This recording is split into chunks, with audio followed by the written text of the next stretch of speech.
Kister.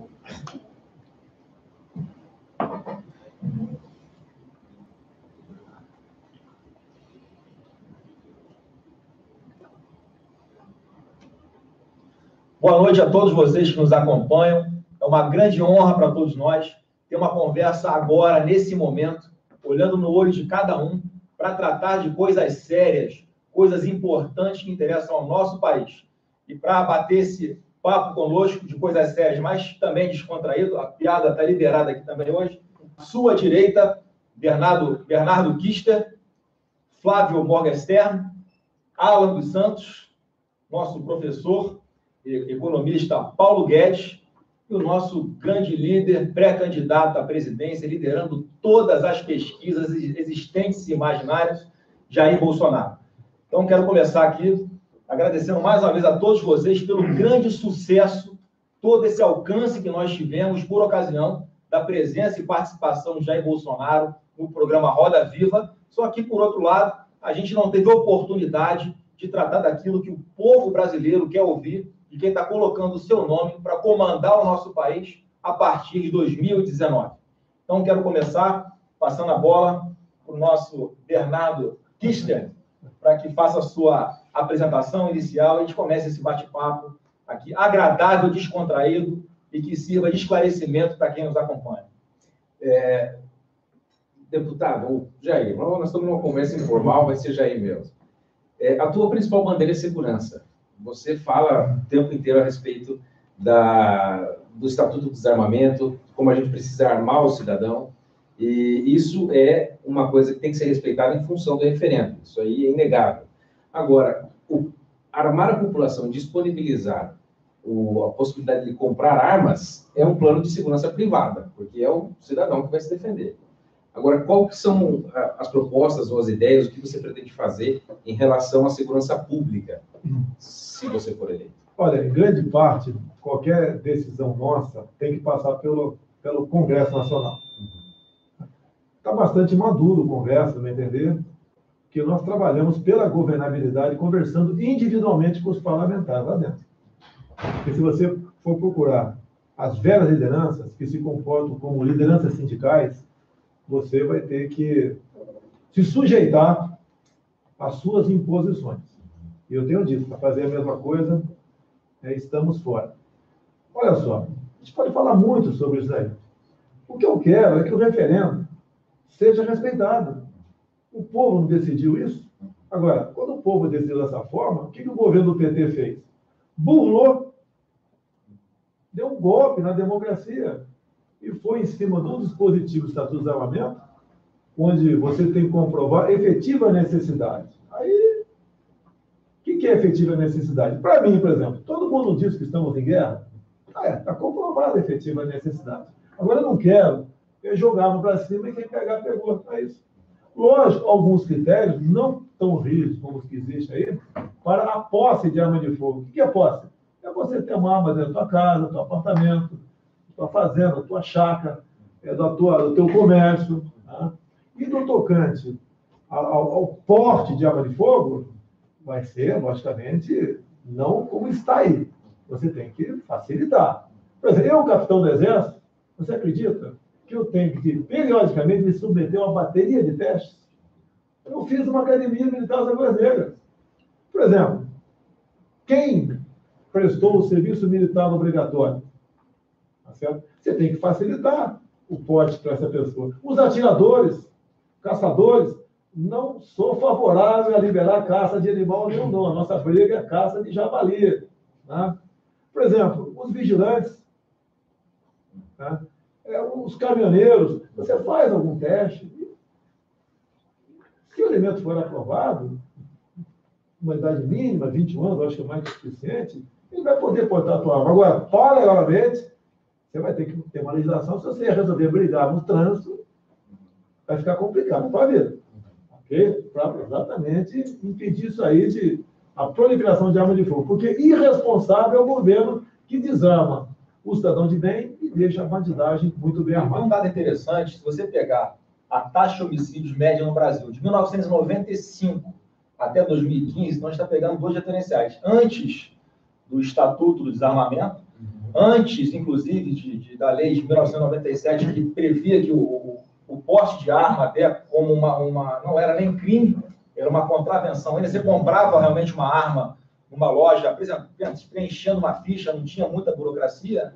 De 1995 até 2015, com todo esse massacre que a gente sofreu, né, de propaganda desarmamentista, essa imposição por parte do governo, a taxa média de homicídios cometidos com arma de fogo cresceu 10% no Brasil.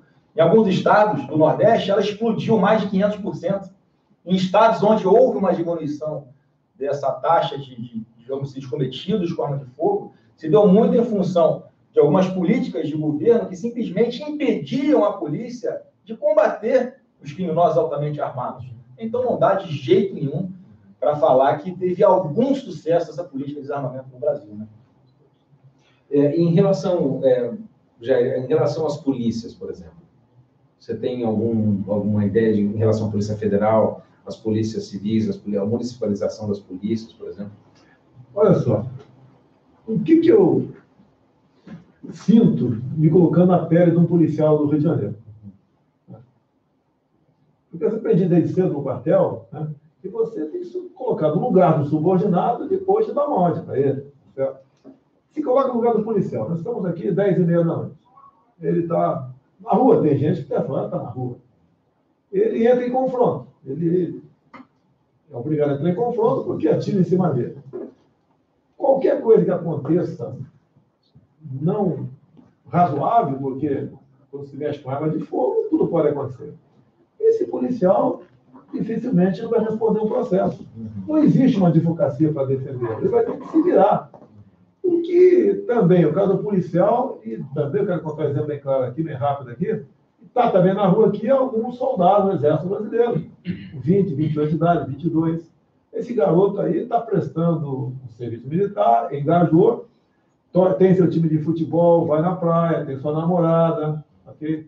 Pretende, quando sair do Exército, fazer alguma coisa, prestar um concurso à polícia, quem sabe. Imagina ele é obrigado a trocar tiro agora. Vai que morre inocente nesse embate ali, que pode acontecer. É justo você pegar esse garoto, tá? Que o Estado botou uma arma no peito dele, o Estado mandou ele para a rua, e submetê-lo a uma auditoria militar para ser condenado de 12 a 30 anos de cadeia? Não é justo. Também não é justo um policial que, ao cumprir uma missão, vai fazer, por exemplo, uma integração de posse, vai resgatar alguém que está detido numa comunidade, ou fazer uma patrulha surpreendido. Após um incidente, você submetê-lo também à auditoria militar. Até pouco tempo era tribunal de júri, agora a auditoria militar tem que ser condenado de 12 a 30 anos de cadeia.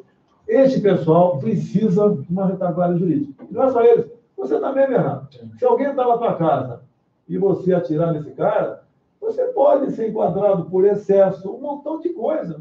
Tá? E você vai responder um processo seríssimo, como responde o cunhado da Ana Hickman. Então, nós temos que botar o estudante de licitude para o policial operação e para nós, os demais cidadãos, no caso da legítima defesa. O estudante de licitude via Congresso. Daí. Tem que passar pelo Congresso, você vai ter que mexer no Código Penal. Por isso é importante, a gente fala em política, se você botar um presidente lá, seja quem for, eu gosto do Bolsonaro, vou votar nele, que eu tenho esse pensamento. Daí vota no cara do PSOL para deputado federal, cara, matou a gente. Disputar para mostrar o que a gente acredita, os valores que a gente defende no Twitter. Xará, qual a pergunta que você quer fazer? Ou para o Bolsonaro, ou para o nosso professor Paulo Guedes. Não vamos perder essa oportunidade de tirar o caldo aí do nosso querido economista Paulo Guedes. Boa noite, é uma honra estar aqui, ter essa oportunidade de falar um pouco mais claramente para a população do que são as propostas de quem está na frente das pesquisas, inclusive aquelas pesquisas que sempre erraram para o mesmo lado, para o lado da esquerda. E é bom deixar claro porque a mídia não conseguiu transmitir isso.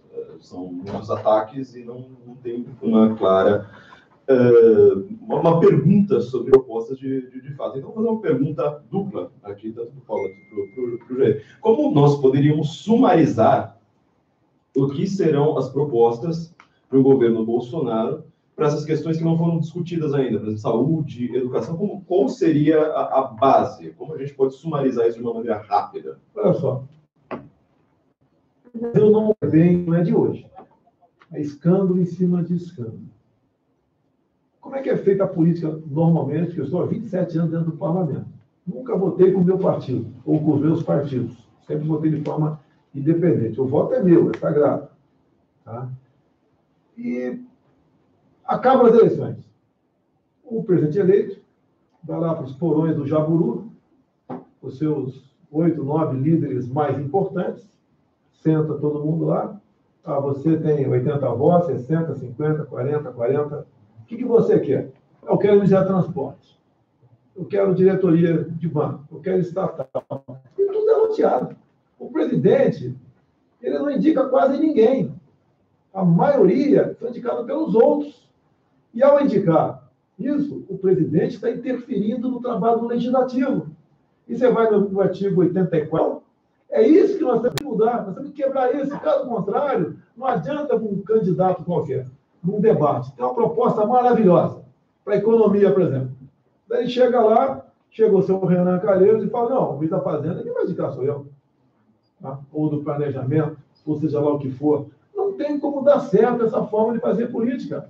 Então, esse apelo que a gente faz do pessoal, porque a imprensa fica falando, o Jair não vai ter como governar o Brasil. Para governar dessa forma, é melhor até que o Brasil fique parado. Ou nós mudamos o Brasil, e a chance é essa agora, ou vamos continuar afundando. O grande foco, então, é uma quebra com o establishment, é acabar com a forma como você tem ministros hoje indicados simplesmente em troca de votos. Me permita aí, Planalto, tira o tema, senta essa cadeira e não mexe em ninguém. Porque esse centrão já loteou antecipadamente os ministérios. Já está tudo acertadinho. Até porque muitos deles precisam continuar como ministros, porque eles vão ter fórum privilegiado. Não pode ir para casa, tá? Porque pode ser pego numa operação qualquer, como muitos são iniciados no tocante a isso. E o grande acordo que existe entre eles, PT e PSDB, o grande acordo é compromisso com o indulto. Você pode ver, o Ciro está quase fora de combate, porque ele ficou pulando de um lado para outro, e agora o Centrão se acertou aqui, o PT não aceita do lado de lá de jeito nenhum, ele correria por fora. E, dadas as últimas declarações dele, não vai chegar a lugar nenhum. E ele foi o primeiro, né, um dos primeiros que botou para fora que, caso eleito, ia tirar o Lula da cadeia, ia botar o Ministério Público, o Judiciário no seu quadradinho. Ou seja, ele ia querer buscar maneiras de subordinar o poder da justiça, né, ao poder político. Nós conseguimos entender, eu só queria deixar bem claro, nós conseguimos entender o que não vai ser feito. Eu queria sumarizar o que vai ser feito. Deixa eu olhar, Paulo, só para emendar que a sua pergunta da nossa internauta, quem está usando a hashtag Bolsonaro ao vivo no Twitter, e é sobre isso. A Maria de Luz pergunta, no Brasil, que está entre os 15 países com maior carga tributária, mas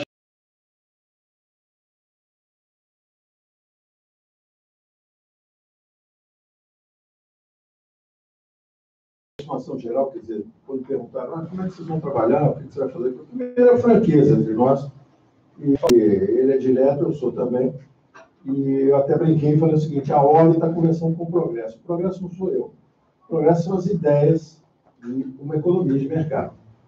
O que está criando, está tirando 3,5 bilhões de eurasianos, chineses, paquistaneses, indianos, está todo mundo saindo da miséria nos últimos 20, 30 anos. É a história de maior erradicação de miséria da história, da humanidade. Tem 3 bilhões de pessoas saindo da miséria através das economias de mercado. E são vítimas do socialismo. São pessoas que sofreram, são os órfãos do socialismo. Esse pessoal entrou nos mercados globais. Então, a ditadura chinesa tem progresso porque mergulhou a população nos mercados globais. Então, o sistema chinês está em pé porque o povo está enriquecendo através das economias de mercado. E do lado de cá nós estamos fazendo o contrário, estamos bloqueando, sufocando a geração de emprego, a criação de riqueza. Então, a ideia é justamente essa, ordem e progresso. Ordem porque é o Estado de Direito. Se você não tiver preservação de vidas e propriedades, as pessoas nem podem se dedicar ao trabalho. E isso é uma história constitucional dos ingleses, é uma história antiga, que é justamente a função número 1 do governo é preservação de vidas e propriedades. Eu mesmo, quando fui entender por que o fenômeno Bolsonaro estava surgindo, ficou muito claro que era um problema de segurança, né? Um aspecto de segurança. As pessoas não têm direito à própria vida, não têm direito às propriedades, Como é que isso aqui vai prosperar?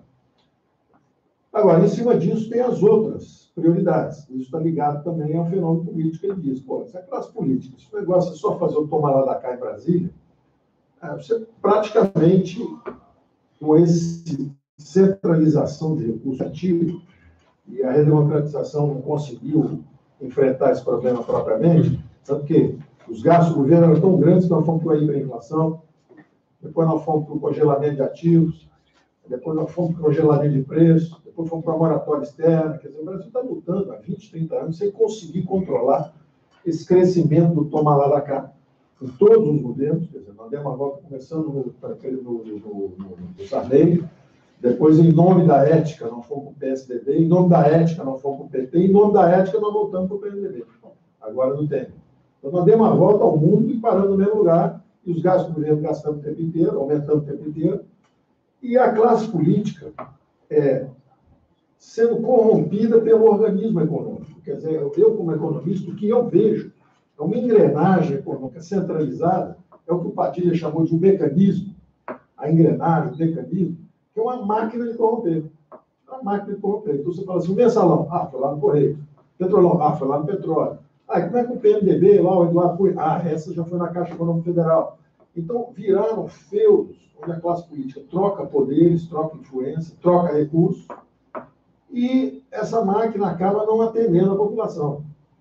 Então, a ideia básica é o quê? É descentralizar os poderes e recursos. Você tem que imaginar o seguinte, o Brasil é como se fosse um continente, é uma dimensão continental. Então, é como se você estivesse toda a Europa. Como é que o governo do Rio de Janeiro vai atacar o problema de segurança se não tem dinheiro? O dinheiro está lá em Brasília, ele toma lá da cá, em vez de estar onde o povo está. E essa é a reforma fiscal, a descentralização de recursos.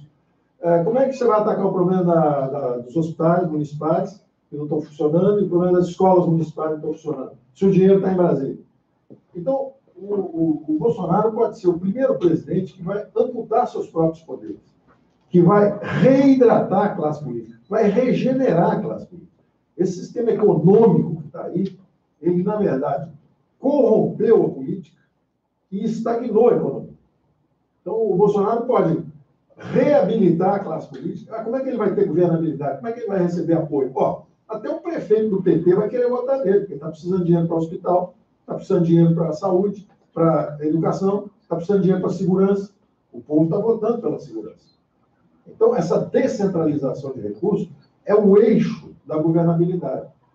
Não vão votar nele porque ele está dando cargo na Caixa Econômica Federal, nada disso. Vão votar nele porque a classe política vai finalmente se reaproximar do povo. Em vez de ficar lá em cima, em Brasília, tomar lá da cá, o jeito tem que vir para a base, para o distrito dele, para depois receber o voto distrital ali na frente, se houver também uma reforma política. Falando claramente, essas empresas serão privatizadas, então. Eu, por mim, aí estamos aqui no nosso empurra. Eu, por mim, o ônus de manter a empresa pública ou estatal, o outro é que tem que me explicar. Me explica por que o Correio tem que ser público. A carta chega atrasada, dá um déficit enorme e já estão, inclusive... já roubaram até os carteiros, o futuro dos carteiros, já roubaram até a previdência. Então está tudo aparelhado. Está tudo aparelhado, virou tudo núcleo de fazer política e de tomar dinheiro. Deixa eu só fazer um rápido intervalo de apenas 2 minutos, para que vocês não saiam daí. A gente vai fazer apenas um pequeno ajuste aqui no nosso som. E na volta, o Jair Bolsonaro já continua respondendo essa pergunta. E também a da Cátia Oliveira, que está usando a hashtag no Twitter Bolsonaro ao vivo. Ela faz a seguinte pergunta, Jair: como será a sua política de desestatização? Caixa, Correios e Banco do Brasil serão privatizados? A gente já volta, não sai daí. Pessoal, ainda bem. Está fora do ar aí? Está fora do ar? Está fora do ar ou está no ar? Não, som fora. Está fora. Está fora.